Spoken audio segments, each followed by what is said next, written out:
Good morning! Nagluto ako ngayon ng fried chicken. Pinarinit ko muna siya ng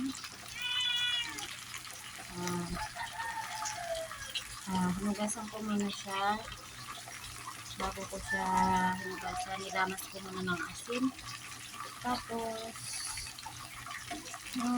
nakatiptik na siya, nilagyan ko siya ng kalamansi. Inanong ko siya ng native cheese, butter, paminta. Hinarinit ko muna. Binabad ko muna siya ng 30 minutes. Tapos yun, saka ko siya pinag-fry. Kaya siya guys. Ano lang yung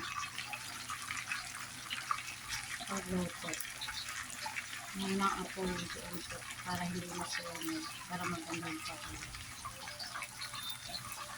Yun guys. Kaya hindi malang sa ano. Tapos, ito yun siya. Ayan na yung pinispread ako ng fried chicken guys. Ayan siya guys. Sarap.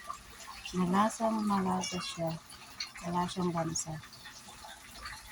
Apat siya guys. Kinainan ko ng isa.